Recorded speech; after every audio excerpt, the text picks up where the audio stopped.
Ever since I was a child, people said my family was cursed.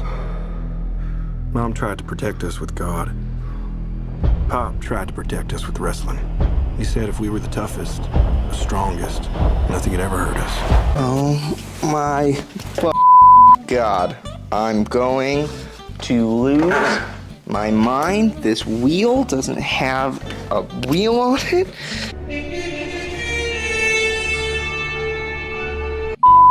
And breathe. Welcome to another episode of Ian Talks. Sorry if I seem a little flustered. Today is not going great. Life is not going great. It's kicking me in the balls. I came down to film this episode after an already terrible day to find that the piece that holds my camera on this beautiful ring light that's brand spanking new has a crack right down the center of it. So like my knees, my camera is currently being held up by peanut butter, paper clips, and rubber bands. Fuck this shit! Came in this fucking room and everything went fucking bad. Fuck this shit, man. And hopefully it doesn't fall. If it's tilted, I can't do anything about it till the new piece comes in on Monday. So I'm kind of losing it. I kind of feel like I'm being kicked in the teeth and somebody's laughing at me. But as bad as my life feels, nobody has had probably a worse life that could totally be incorrect than the Von Erichs. And today we're talking about the movie that I probably should have checked out a long time ago, but never got a chance until the other night, which is The Iron Claw. The Iron Claw came out in 2023, and it is the movie about the very famous family in professional wrestling, the Von Erichs. It's starring Zac Efron as Kevin Von Erich, Jeremy Allen White. It's starring Lily James, Harris Dickinson, Holt McCallany, who plays the dad, and Stanley Simons. But really, the movie and the cast, the characters that I know going into this movie were, of course, Zac Efron and the incredibly talented, blowing up sensation with The Bear, and you probably know him from Shameless and a couple other projects, is Jeremy Allen White. Why they decided to make a movie about the Von Erich family in professional wrestling, and why this movie ended up being made in the first place, is because the Von Erichs in wrestling have a very interesting, tragic, unbelievable story. Straight up, I'm just going to go ahead and read the synopsis of this film. It tells the story of the Von Erich brothers as they make history in the highly competitive world of professional wrestling in the early 1980s. Through tragedy and triumph, the brothers seek larger-than-life immortality on the biggest stage in sports. Now, what they didn't mention in this synopsis is the Von Erich curse and how every single brother ended up dying, except the main character played by Zac Efron, Kevin Von Erich. There were 5 of them, by the way. There were so many brothers that they actually ended up cutting one out to make the movie because they felt like it was a bit repetitive. Wow. Needless to say, the movie at the box office that this did, it moved about $41.6 million. I don't know if that's domestic or internationally, but the IMDb scores and the Rotten Tomatoes for this movie, incredible. I mean, stunning. 89% on Rotten Tomatoes, 7.8 at IMDb. Most searched sports movie on streaming today. What this movie was able to accomplish is incredible, already going over the stigma of professional wrestling, which let's be frank with each other. You either like it or you don't. And there's not a lot of very popular wrestling movies out today. I can think of The Wrestler that was actually good. But The Iron Claw is definitely an anomaly amongst, I don't even know if they really make a lot of professional wrestling movies, to be honest. If they did, it's safe to say that this movie's probably bigger than The Wrestler was, just because you got people like Zac Efron attached to it, and Jeremy Allen White, who's becoming one of America's biggest actors today, and I think over time will become one of America's biggest actors. He is absolutely sensational, and in this movie it's no different again. This movie takes place mostly in the 1980s and mainly follows Zac Efron's character Kevin Von Erich, who is the only brother of the Von Erich family to actually survive all of these tragedies that would follow their family for years. And even in the beginning of the movie, they talked about how the Von Erichs may have had some sort of curse, but what if, why would you believe that until bad shit actually starts happening, which it does. And can I say that the Von Erichs have a curse? I have no idea, but I can tell you that, yeah, it's not looking good. This movie takes place in the 1980s, back when professional wrestling had territories. It wasn't all WWE back then. As a matter of fact, I think WWE was probably just getting its start during the Von Erich era, or was getting ready to begin. It was probably in the different brand ran by Vince Sr. I don't know how the timelines match up exactly, but I know it was right before the WWE era and Hulk Hogan really picked up, or during it completely, because Kerry Von Erich ends up going to the WWE eventually. But I believe at the start of this film, it was when WWE was first starting out. And the Von Erichs were a global wrestling phenomenon that stands on top in this era with the Ric Flairs of the world, with the Dusty Rhodes of the world. They were up there. They were important. They were the hottest professional wrestlers not in the WWE. And the movie kind of highlights Zac Efron's, or Kevin Von Erich's, attempt to get the NWA title, which at the time before the WWE Championship, into the world of their family, because they're such a massive wrestling family, had a promotion of their own for years and years and years. Always tried to get the NWA title. The dad was a wrestler, ended up making his kids wrestlers to try and get a dream that he never got, and bring the NWA title into the family. That became Kevin Von Erich's only goal, and unfortunately for him, his father, Fritz Von Erich, decided that maybe he wasn't the top choice, or Kevin ended up blowing it in some way or some capacity.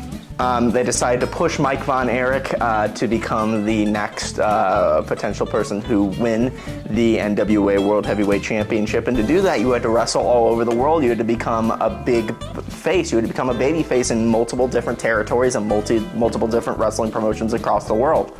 Not limited to Japan, because back then New Japan Pro Wrestling was still a massive thing. You had guys like Hulk Hogan wrestling over there at the time. I don't know if New Japan Pro Wrestling was the promotion it was today. It may have been a totally different promotion, but I know you had to wrestle in Japan to get your spot, or at least to grow your resume as a professional wrestler in some capacity. But Mike being pushed as hard as he was by his father, debatable if you want to say it was his dad's fault, could have been just a freak accident maybe, but ends up going in Japan and severs an intestine and dies. And that was the first tragedy to strike the Von Erich family. But again, maybe coincidence, nothing to glance at, as a curse. As somebody who's lost their brother and lost a lot of family members along the way, what I can say is that they do a very good job encapsulating grief. Zac Efron, Kevin Von Erich's main character specifically, as he's trying to stay strong. Not only that, but the mom of the family trying to stay strong too, as she has a very deep-rooted belief in God. And after Mike's passing, Kevin's starting to potentially believe that maybe this curse is real, but again, maybe it's not.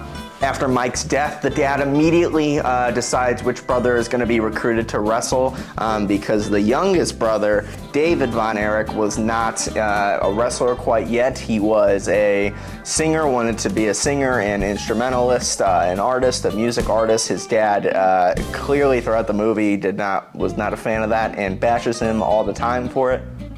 Bow.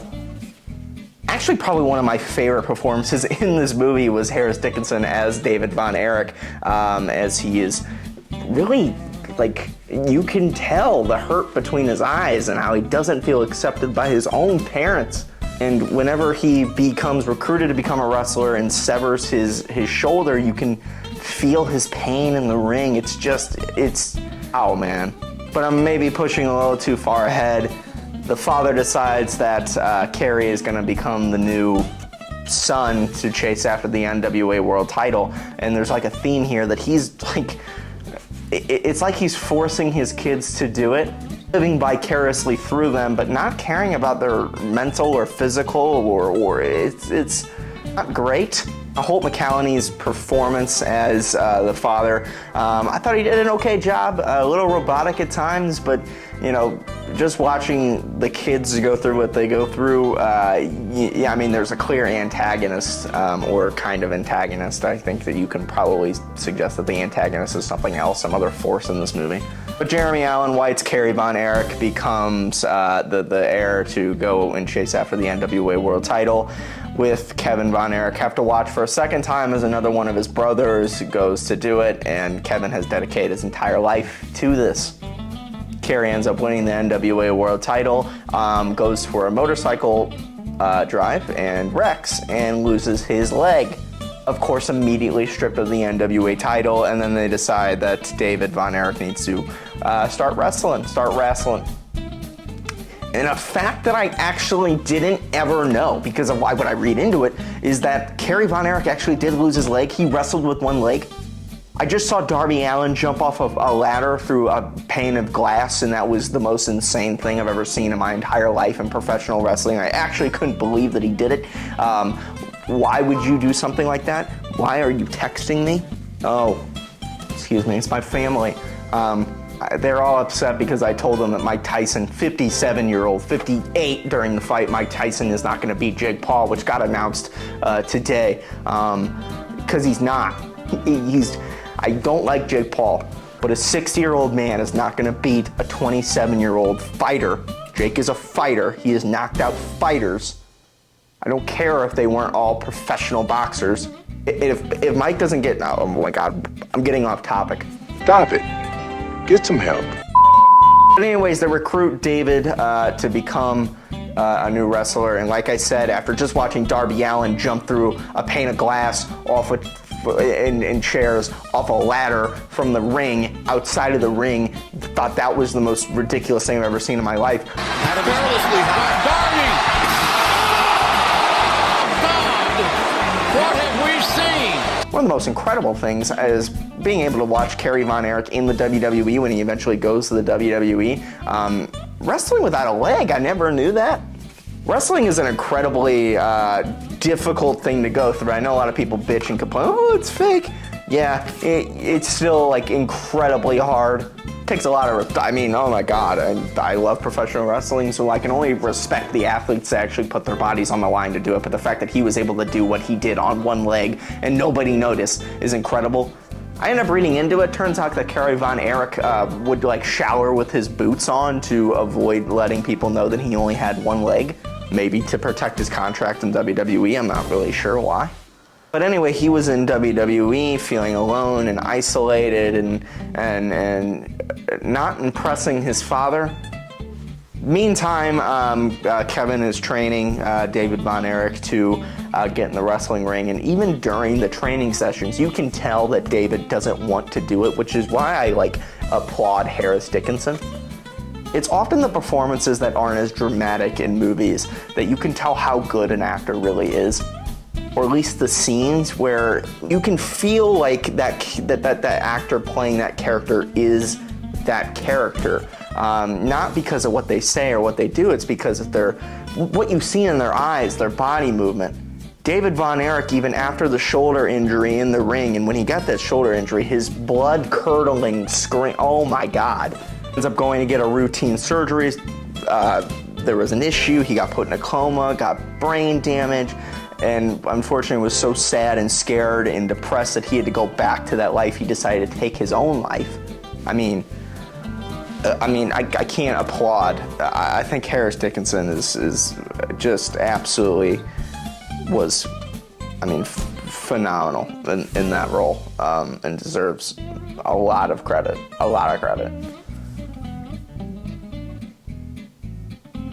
Not because he was like the main character or the star, but because you literally felt like he was scared and terrified and upset and had all these issues going on with his brain after the coma and feeling like there's no end for him and feeling like he's going to be forced back into that world.